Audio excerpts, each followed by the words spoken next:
Hello. This is the second in our series on grief, and what a first episode we had.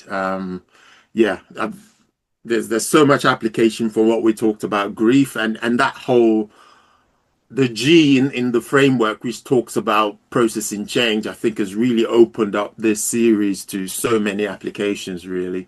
And I found myself really referring it to a lot of my coaching clients. Actually, funny enough, I'm pointing them to the resource to go and look at it, because you find in companies there's so many changes going on and people are not realizing that they're grieving.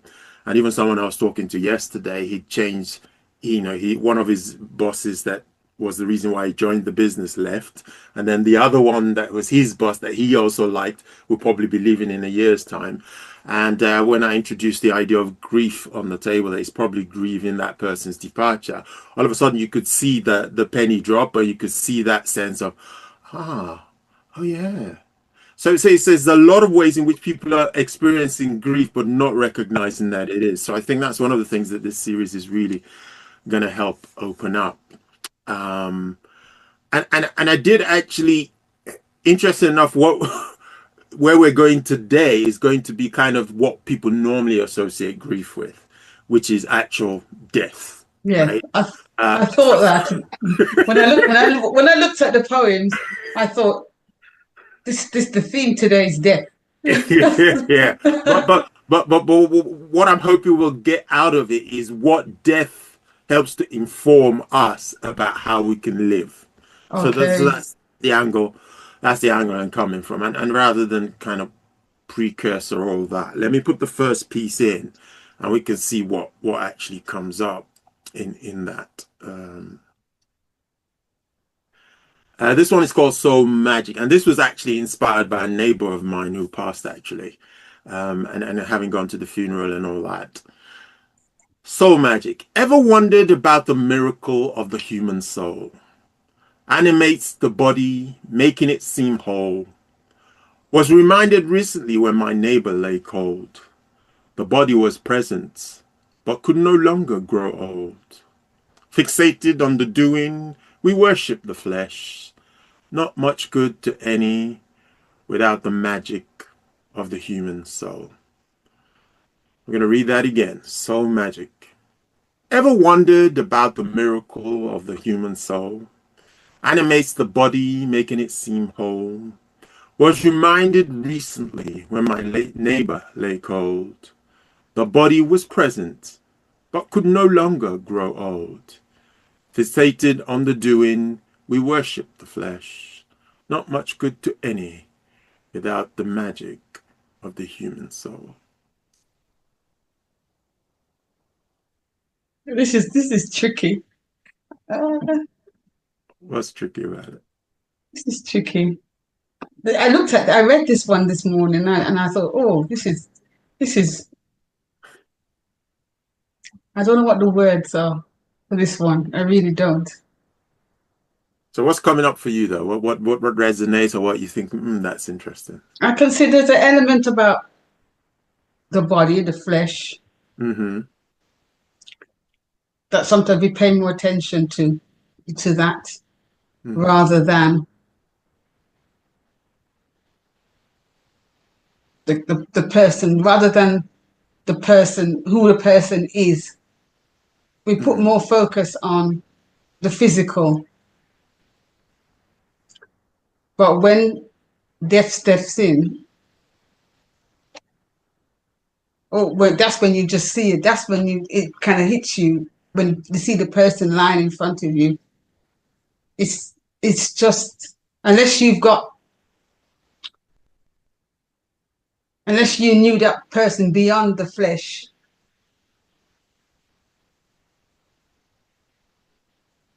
it's easy just to see people as just. I don't know if I'm making any sense, to be honest. You're making a lot of sense. Keep going. Yeah. Yeah. Well, that's as far as I can go with that with this one, I think. Yeah. And that you're pretty much hitting. That's exactly the experience I had when I was reflecting on it. It's like we go on, we look at people, and it's easy to get confused at looking at the physical flesh and say that is the person. Yeah. That is the vehicle that is carrying the essence of who that person is. So the essence of who they are is much deeper than that, because what you then discover when we say died is that there's a separation of their essence from that physical body, and all you then get is the physical body. Okay. And ultimately, when that inner essence is no longer there, the body decays, but there's no animation. So the animation is that bit within us, that consciousness, that we might call it spirit or soul, or whatever you want to. That is the deepest essence of a human. And therefore, when we begin to assess human beings, we begin to interrelate and connect with human beings, it's kind of just a reminder not to get too in, like some people look, like you say, the physical. Oh, well, that person is ugly, that person is that, I wouldn't want to know that person, they're this, they're that, and I only move with people who look this way, I only do, things like that. And we're getting confused as to the thing we are prioritizing is the most finite and limited aspect of it. Yeah. And Which I'm is not the trying to make one better than the other, but we have to hold both and recognize that without one, the other loses its essence and significance. And obviously, why we're still in the body, we don't know for sure. But chances are actually that essence of them survive and exist beyond that body. Therefore, yeah. actually, we're focusing on the bit that is most finite, and we're ignoring the bit that is infinite, the bit that it has infinite potential, the bit that's able to power those people or create an essence of them that is beyond just mere looks or mere physical ability. So when we start judging people on the capabilities of the flesh, we may be missing something, I think. Yeah. Okay. Anything Okay. else come up for you on that one? I like that one. The body present but could no longer grow old. So that stopped old. That stops us growing old, isn't Yeah. it? But this is the thing, isn't it? Right? So the whole, that is the magic of it. That okay, that's interesting. When this thing leaves, when it's no longer there, then that process of gracefully growing old is not happening. Actually, Yeah. you step into something completely different, which is decay. Yeah. So it's. I mean, it's a mystery. I'm not saying we'll have the answers, Yeah. really, how all that is, but it's just something to be curious and understanding. And when we start to relate to people and our relationship with people and how we judge people and how we assess people, it's just an invitation to look beyond the physical into what's deeper, lay beyond. And the potential that is in that is infinite. So we begin to see the infiniteness of everybody. Do you see what I'm saying? Yeah. So that's kind of Mm. what that piece was about. Okay. Anything else from you before I put the next piece in? Uh, Okay. Hey Dio, how are you? yeah, I You're on think mute, that's by the it. way.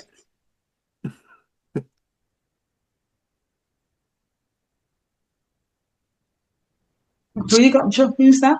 Just realized. Hello, Dio. Claudette. Hello, everyone. Oh, Hi Dio, how are oh, you? I'm Well, very well, thank you. I didn't realize I was talking to myself.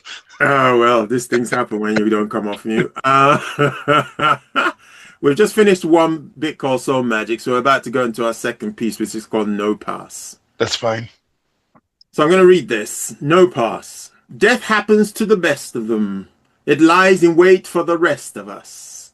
Some spend fortunes to put it on house arrest, but eventually it barges in like an unwelcome guest. There's no pass from taking that quest. Make peace with it and enjoy what's left.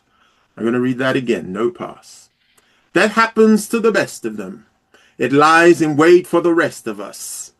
Some spend fortunes to put it on house arrest, but eventually it barges in like an unwelcome guest. There is no pass from taking that quest. Make peace with it and enjoy what's left.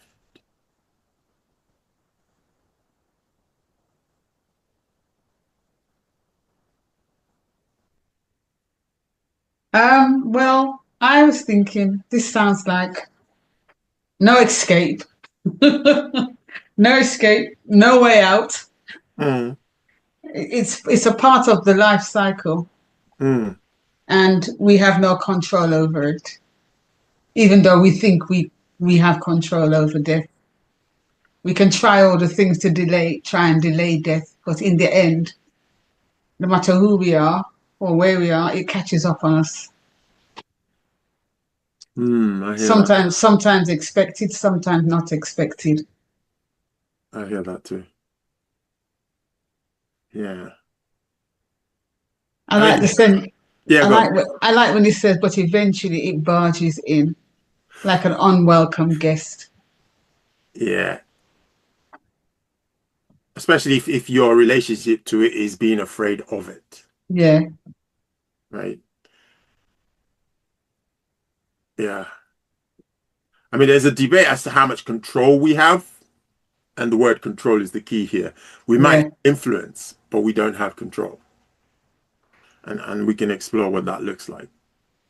Is that the sentence? We can put it on house arrest.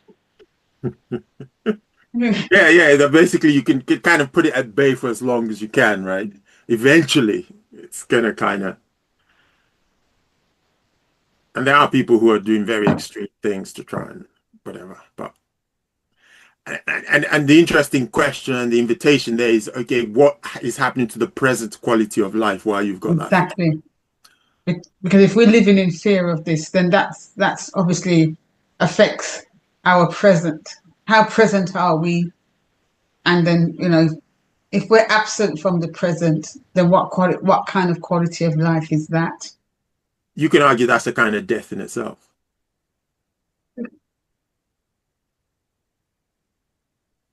Yeah, it's very interesting one. I'm just trying to get my head around it, but really, it's kind of I said interesting because I think it's something I've kind of pondered over in recent weeks, and Oh, probably interesting. probably because as one gets older and begin to see people die around one, you begin to wonder why on that kind of stuff and try to bring some logic into it.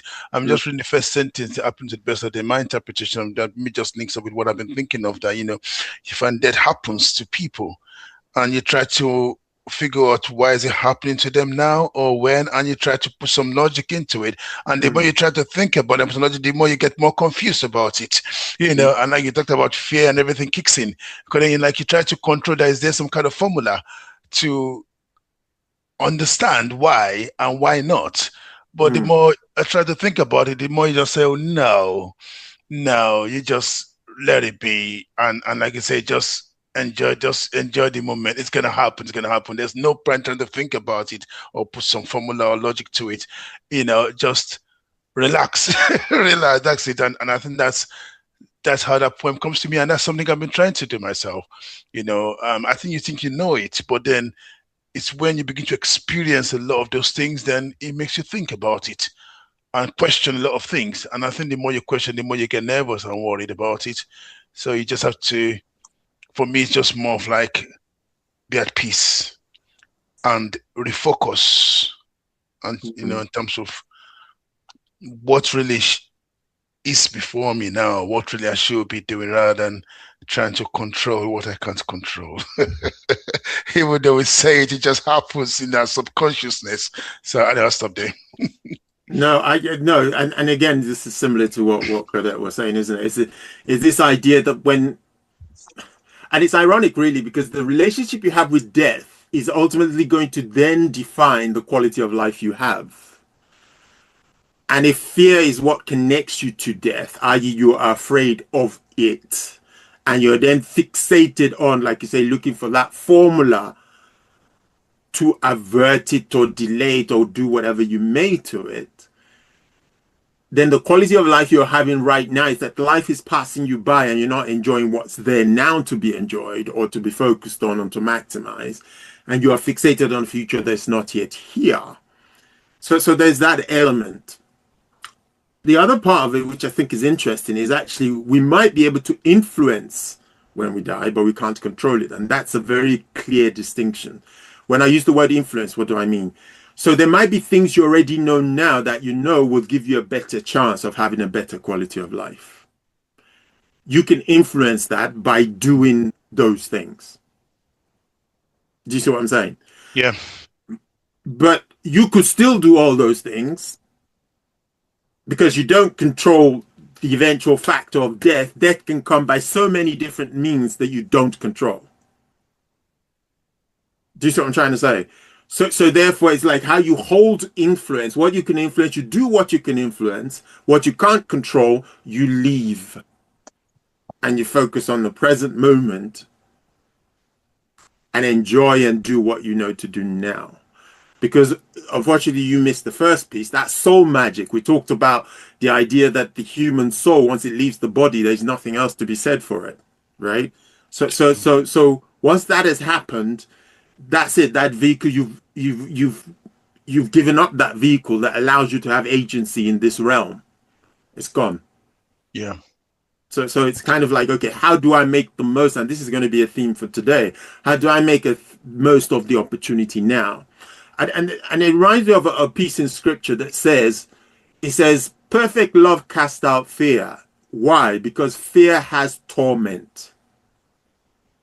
And that's instructional, because what it means is if we are afraid of death, then we begin to embrace torment about death, which then means we begin to live our present moment in torment of impending death.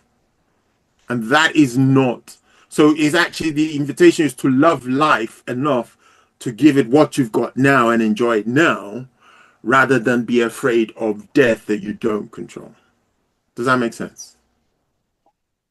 Anything else coming up for anyone else on this one? No, just I'm person when you were saying to embrace or whatever it is, you know, and just remember, just sort of struck in my head when my wife was telling me to make a will. I said, "You want me to die? Am I dying now? What, you know?" And But that's a good anyway, that's point. me. I Yeah. I need to do that too, actually, to be fair. I need to do that too. I think also culturally, I think generally speaking, if we're asked to think about will, we normally think, oh, that's inviting Mm. death. So you kind of avoid it. But ultimately, when you recognize it will, actually, yes, this is a good poem to actually use to advertise will service. It's going to happen eventually, mate. Just make the most of it. So actually, that's a challenge for me as well. Actually, I'm glad you brought that up. I Um, like I like the bit where it says make peace with it and enjoy what's left. And yeah, that's I think that's the most important thing. Make Mm. peace with it and enjoy what's left. Enjoy your time, the time that you have. yeah, Yeah. You know, make peace with death. You know it's going to come. Just make peace with it and just get on with your life and enjoy. yeah. No, I You hear know, that. do what you can to stay healthy and all the rest of it. You know, and keep some of the things that can cause your death at bay. All Mm, right, but the main thing is to get on with your life. I hear that. I hear that. Okay, let's look at this piece. It's called Blur. What a blur, this human swirl. Hard to tell one from the next. Actors on this stage, such an epic play. No auditions, no rehearsals, no understudies. How soon the cotton call that brings all this to an end. I'll read that again. Blur. What a blur, this human swirl. Hard to tell one from the next. Actors on this stage, such an epic play. No auditions, no rehearsals, no understudies. How soon the curtain call that brings all this to an end. Mm.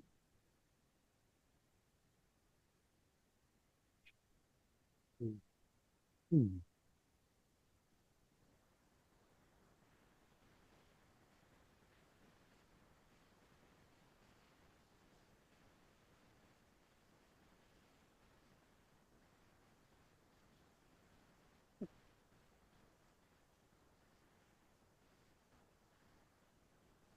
I mean, two things coming to my head. I'm trying to put the two together, you know, but just also related to the theme. Um, but the no audition, no rehearsal, no understudy house in the curtain falls. That brings it to an end. and that just conjure an image of, it just comes. You don't. I mean, of course, we know those could be terminally ill. They might give them that you go 1 week, but even then, you just never know. Yeah. It just comes, happens just like that. And of course, like linking up to what we spoke about earlier, it's like,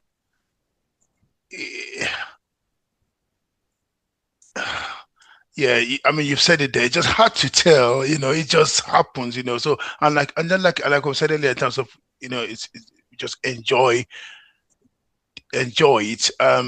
It just happens. It's gonna happen. We just play our parts, like say, play actors on the stage. Such an epic play. I think I'll stop there. It's a lot going on in my head. Claudette, over to you. Help me out. I think this is the trickiest. This is the trickiest. You think so? Yeah, this is the trickiest of the ones today. I was thinking like an exam or something. It's not an exam. It's whatever comes up for you. Yeah. I don't know. I just think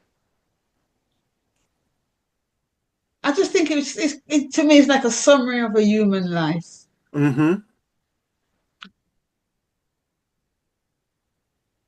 Where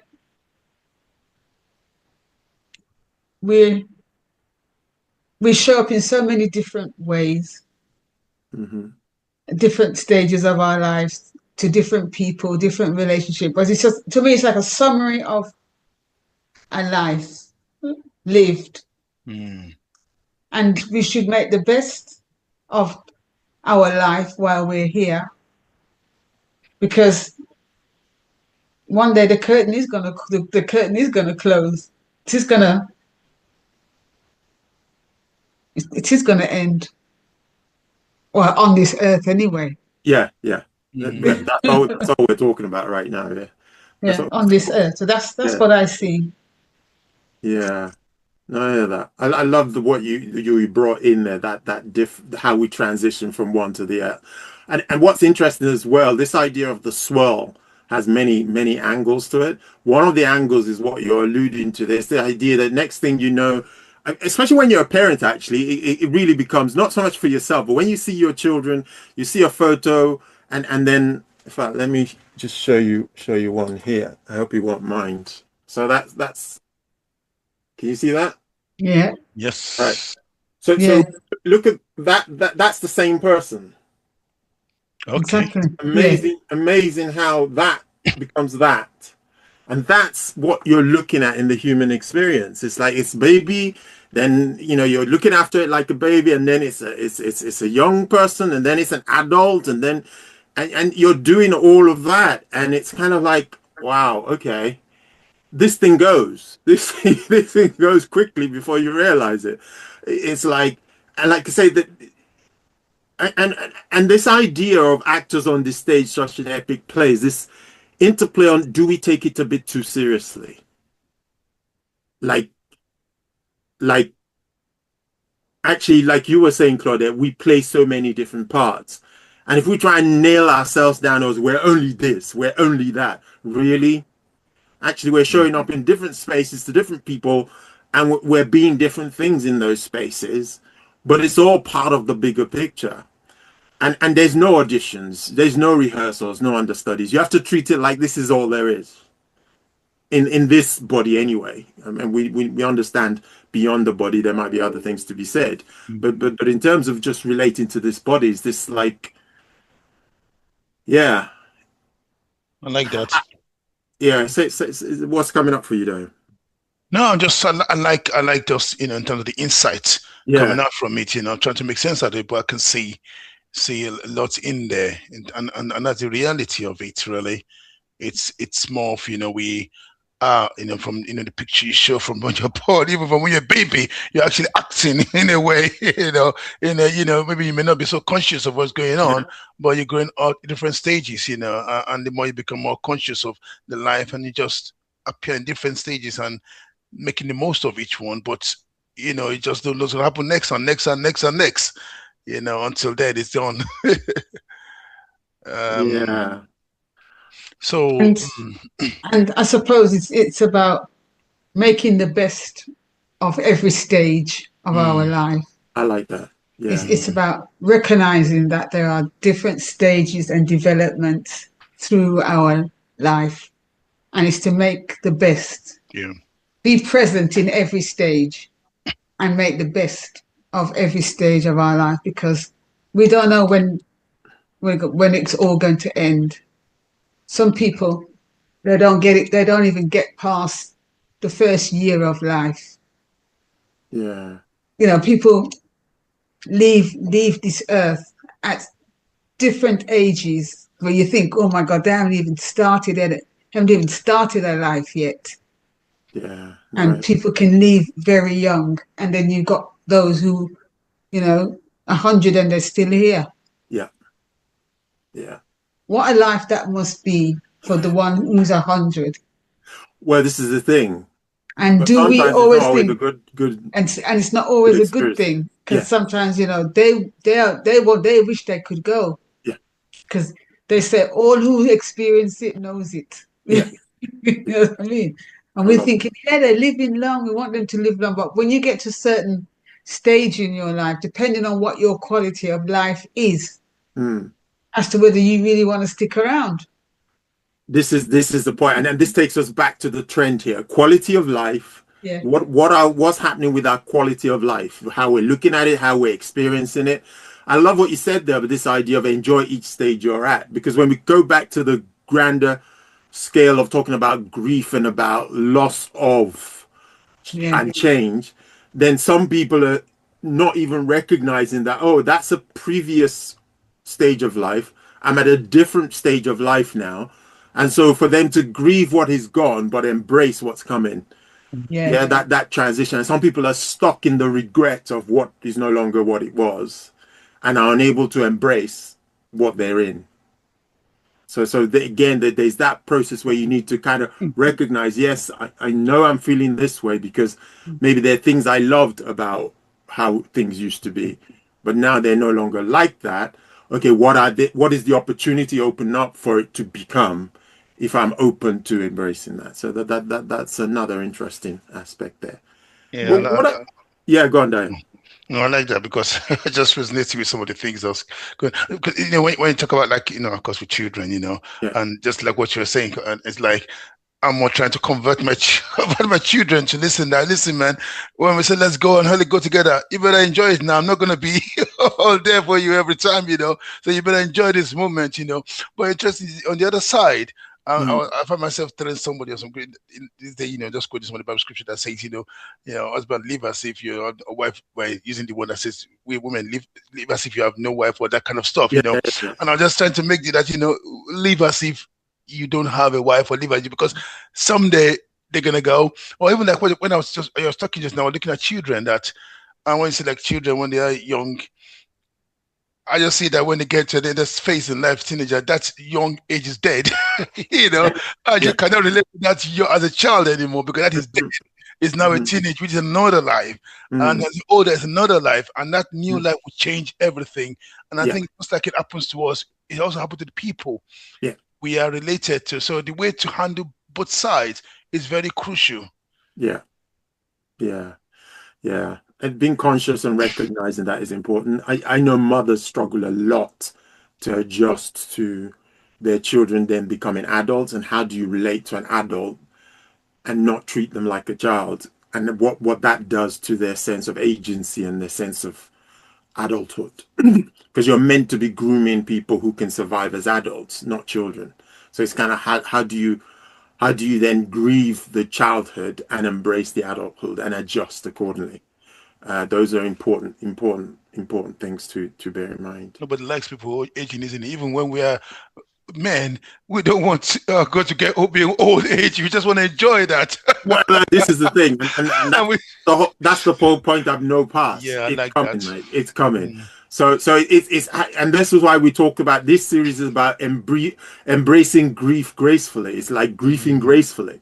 And it's that gracefully is to recognize, I know you can admit that you don't like it, but you can accept the reality of it. Do you see what I'm saying? Yeah. So it's I like it because I've never seen that, but like I said, it's not, I mean, we can see death as when you're dead finally, but actually see each face as a death now. Yeah. Yeah. which is great, Yeah. Yeah, it is. And if you look at it, even in scripture, you get to experience like the divine in different guises, right? The eternal, the finite, then go back to eternal. So Mm.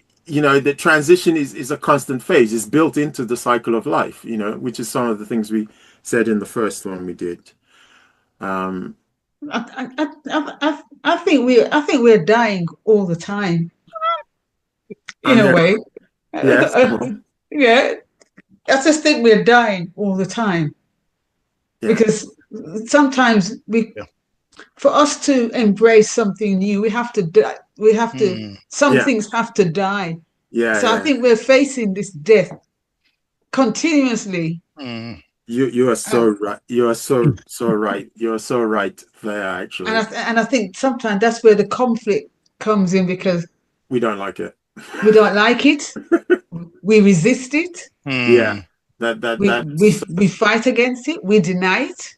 that is Mm. so true. You know what I mean? And I think that's what then makes it It's true. difficult for us to process it I know. in a healthy way. Yeah. I hear you, and I hear you so much that I'm doing something that I've never done, well, I've rarely ever done. I'm actually Mm. introducing a piece that's not on the list, just to affirm what you just said there. This one is called Billion Deaths, right? It's called Billion Deaths. None can escape its grip, indiscriminate in selection. From it there is no pass, okay? A master of disguise. You may be forgiven for not realizing you have met many a day in so many ways, billions of times before. Greeting the end of every start, carrying every hope never achieved, waving at all that is no longer the same, meeting the release of every breath, marking the end of every second, minute, or hour, not to mention day, week, or year. Nothing to fear here. Been this way billions of times before. An invite to grace the circle of life. Nothing destroyed, that life may be birth. A destiny as sure as the breath within. Recycling the essence that makes us one. Meeting it for a final cotton call. Life in, death out. I'm going to read that again. Billion deaths. None can escape its grip. Indiscriminate in selection. From it there is no pass. A master of disguise. You may be forgiven for not realizing you have met. Many a day, in so many ways, billions of times before. Greeting the end of every start, carrying every hope never achieved, waving at all that is no longer the same, meeting the release of every breath, marking the end of every second, minute, or hour, not to mention day, week, or year. Nothing to fear here, been this way billions of times before. An invite to grace, the circle of life, nothing destroyed, that life may be birth. A destiny as sure as the breath within, recycling the essence that makes us one, meeting it for a final curtain call. Life in, death out.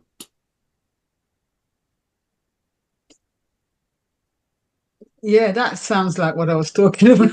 Beautiful. I think it captures it in a way I couldn't explain. Just so great. Just so powerful. Yeah, That's all I can say. yeah, that sounds like Wow. it. Yeah, That's deep, Frank. It is deep. It is very deep. I'm yeah, just shaking the head in it. yeah. And what really prompts is more of that lack of awareness of this, how it can impact on people around us, not only us, but Mm, even everyone and everything around us. yeah. My question, my thought now is: if we are continually dying Mm, and we are continually unaware that we are dying and grieving, how does that impact on the quality of our daily life? If we are continually dying, because which we are dying to so many things, Mm. and we're not even aware that's what it is. That means we must be experiencing grief. How does that then impact on our daily life? Does that make sense? Yeah, I hear what you're saying, but it depends. I Yes. think what we're trying to say is grief happens in its own way. The level Yeah, of grief you experience depends on several factors that we've talked about. You know, what's the how big of a change is it? How much control did you have over it? How recently did it happen? How yeah, much are you emotionally attached to the essence of what is dying? So those are things that will determine the depth and the emotional weight of that grief. But also the whole point we're trying to make is that at the other side of grief, the reason death happens is because life wants to come in. So it's a yeah, cycle of life and death. So it's kind of yeah, like, so it's not just a loss, it's a loss and a gain. But if we're attached to the loss without being open to the gain, then the experience feels very negative. The very experience feels very draining, and it doesn't seem to have that essence that creates the balance. Because that's the whole point. The energy is not destroyed; it's just recycled. So so yeah, so so the death has happened to make room for the life, and it sounds like yeah, how so we can live through a lot of that without really there being much there. But I think what we're trying to do with this series is to make us conscious. Because when we're conscious, then we understand, notice it. And then if we need to recenter ourselves, make peace with what is, and then say, okay, what serves my best quality of life now? Then we're equipping ourselves with the tools to do that. So I think that's mhm. what this journey is about. Is that helpful? Yeah, that's helpful because again, it's that wider meaning of grief. I Grief like. covers not just death, Mm. Yeah. but it's our how we process change. Yeah. Yeah, and I like the way you pose ask that question. I like it really because it's. And I'm just thinking about it just now, and really what I can pick from it in terms of for myself really is looking at even that life that we're talking about. I'm seeing it as better. Mm. You see, so even though, and I'm looking like in terms of handling that, whatever phase I'm in now, which is beautiful, Mm. not get too locked into it Mm. in my mind, looking forward that the next phase is even going to be better. I hear that.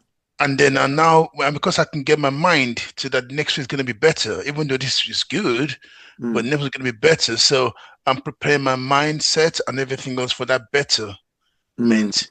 So I'm already kind of transitioning in a way, and that's kind of a grief because you're gonna have to die to something. So that grief is not gonna be lovely, grieve well because you're now looking for something much better. And the end is you're gonna die, go to the pit, and that's even much, much glorious if you're a Christian. Right. So we see FCs as like a promotion, and then for others around us, it's more preparing them that for that journey because they're gonna have to journey with you. If it's your wife or your children or your people, or even in the workplace, you're gonna retire. Yeah. Well, this is the thing, isn't it? It helps you become more conscious of how you support other people with that intention, right? Hmm. The other problem is one of the other things that impacts how we grieve something is when we are held in the assumption that that thing would always remain the same. Yeah, So when we're not holding the possibility that it will transition, then we struggle more with that grieving Mm, process because it's like we're asking half of the grief period is really saying no, but it should be the way it was. No, it has to remain the way it was. Oh no, this was meant to be like this forever. And now you're having to face the reality that it's not because you're faced with the facts or the reality that it's not. So it's how quickly you come to accept the reality of what is because it already is, and that mm, helps you move on. And when we get it further down the line in the series, we're talking about this second arrow. And the idea of second arrow is the way you think about your grief that makes the grief even deeper than it needs to be. Grieving is a process in itself, passes through. You can't get it wrong because it's happening, but you can certainly make it worse by the way you're approaching it. yeah, And part of what we're going to try and equip each other to do is to say, okay, if we have this mindset and this part of this is this expectation we're setting now will help us actually not make that process any worse than it is. Does that make sense? yeah. Okay.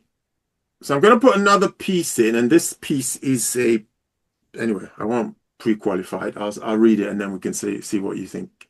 Wasted stars, this one says. Many a star shines so bright, then Sorry, burn. is it on the screen? I've just pasted it. Wasted Oh, stars. sorry. I can't see it as well.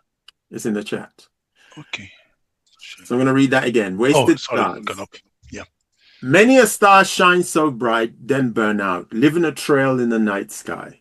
We celebrated the gift, but the vessel became wasted. All we have left are memories and ruminations of what could have been. If only their souls found healing. Rest in peace, stars in the night sky. I'm going to read that again. Wasted stars. Many a star shines so bright, then burn out, leaving a trail in the night sky. We celebrate the gift, but the vessel became wasted. All we have left are memories and ruminations of what could have been. If only their souls found healing. Rest in peace, stars in the night sky.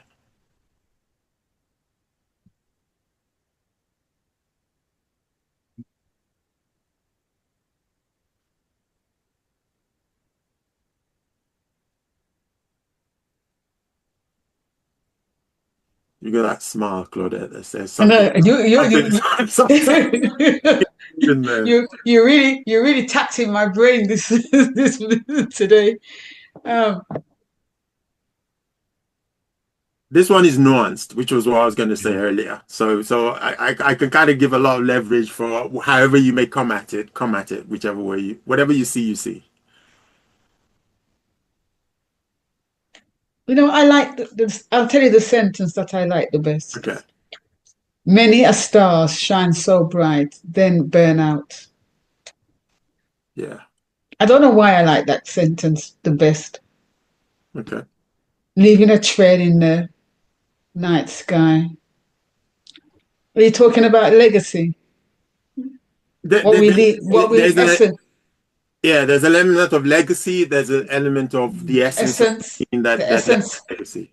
What the person leaves behind. Yeah. You know, what's left is the memories and the ruminations because the physical body ain't there anymore. I hear that. Yes, that is certainly so. So all we've got to hold on to, if we want to hold on to that person, that star, yeah, is the memories. Yes, I hear that. And in a sense, that's what's more important, isn't it? To some extent, the memories. It's all you could ever have after. Yeah, it's all we can ever have in the end. Yeah, that's the sum total of what that's left. Yeah, that's what's left, and that's what you make peace with, because you relate to someone physically when they're here, but once they're dead, you can only relate to their memory, right? And that's the transition we make by recognizing that they've left, but they're still here in a different form. Anything else? No, I think you've kind of mentioned really what that was coming up in my mind. Really, is more of that, even with the trail, and that's what, and even the bright something that you've seen, it's more in you. You've kind of captured it, and that's what you can still see it, you know, in there's not there in the physical. So yeah, and that's really beautiful. That it's not just totally dead, but there's memories. Even when our past is dead, you know, like when we've transitioned, there's still a past in us where we can still refer to, or even, you know, bring in and still give us that kind of beauty. People that, oh, I really enjoyed that time, or that kind of stuff. Yeah, I love it. So I'm going to tell you why I wrote this piece. I don't normally do that for all my pieces, but this one was interesting. So what I recognize, because I go to a lot of art galleries and I also kind of watch lots of documentaries and things like that. Here's what I noticed, that the word star here is literally star in the context of celebrity star, someone who's very gifted, very talented, right? And very often those people, the very thing that makes them brilliant at what they do is the fact that there's aspects to their lives that is not healed. And a lot of them develop those gifts to those levels because they're trying to use it almost like, what's the right word? Almost to compensate for it. So we as consumers of their talent, we're effusive about their talent. But how much do we care about the core of the quality of life those people are living? Because a lot of those people end up then having premature deaths, either due to some sort of substance abuse or different. I mean, I'll tell you who exactly, actually. It was Amy Winehouse was the person I was thinking of at the time when I wrote this, because someone put something on LinkedIn about it. And I thought to myself, do we get to a stage where we herald someone's gifts so much that we don't actually care about the quality of life they live, as long as they give us their talent and we can enjoy it?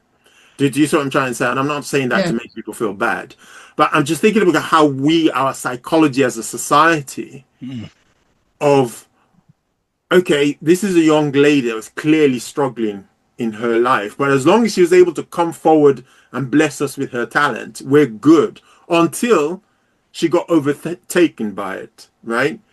I mean, there's loads of examples. Whitney Houston is another one, right? Elvis Presley is another one. Elvis Presley. I mean, Yeah. the list goes on. Michael Jackson, all them. Yeah. The list goes on. That we celebrate their gift and talent as if that's the only thing that ever really mattered.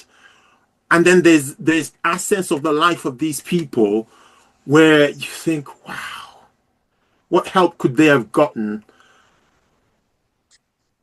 to find healing in this life? That actually, will the quality of life have been better if they'd not even been famous and just had a life that was whole?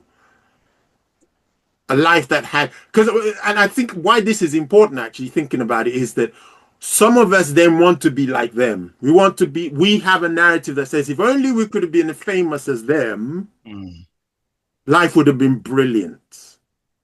But would you then take on their scars? Would you take on their damage? Would you take on the things that weren't right, that wasn't working? So maybe it helps us appreciate the mundaneness of our lives if we're at least living in a healthy place where we are not so wounded that we have to end our lives by consumption of something or the other, because we can't live with the reality of what's presently here. So maybe this helps us appreciate our lives and not being smoke screened by talent. It's another way to look at it. Yeah, that's good. That's really good. That's really good, because I was trying to understand the last bits of it, but now because the star, now it means a different meaning. It brings a different meaning to it, and I can now relate to. Not what you said really is true. It's really very true. It's really very true. All right, I'm going to put the final piece in, and this is an interesting one. Okay, let me just read it. It's called Rest in Peace. Peace, not the preserve of those no longer present. Steadfast peace, the enduring foundation, often overshadowed by emotional weeds. Don't let being 6 feet deep be your only hope of resting in peace. So I'm going to read that again. Rest in peace. Peace, not the preserve of those no longer present. Steadfast peace, the enduring foundation, often overshadowed by emotional weeds. Don't let being 6 feet deep be your only hope of resting in peace.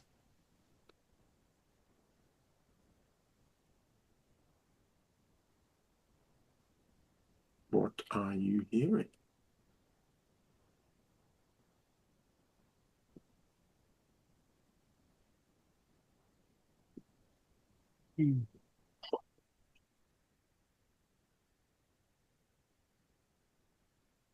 That you don't have to be dead to experience peace. I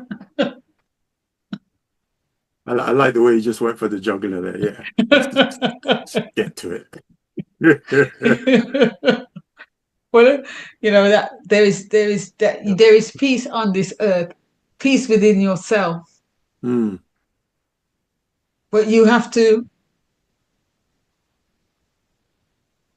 I'm not going to say look for peace, because that's not what I want to say. Should I say peace is there for the taking? You can say that. Peace is there for the taking. I think I'd rather go with that.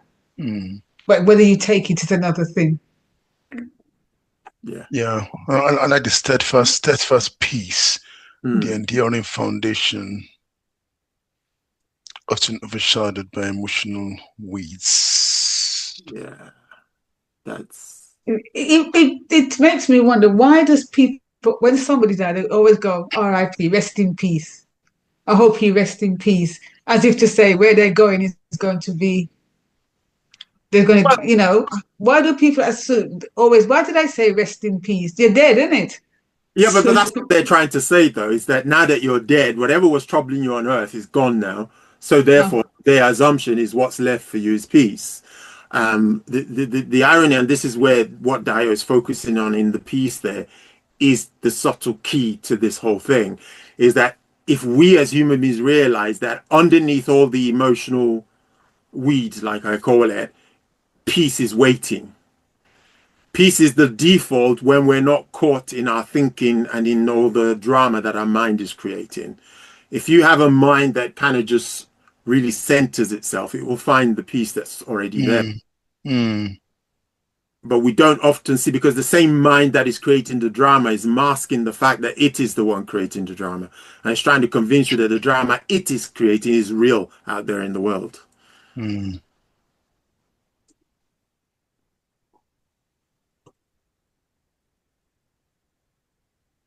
And to your point, Claudia, that was the whole point of the first few lines. Peace is not the preserver of those no longer present.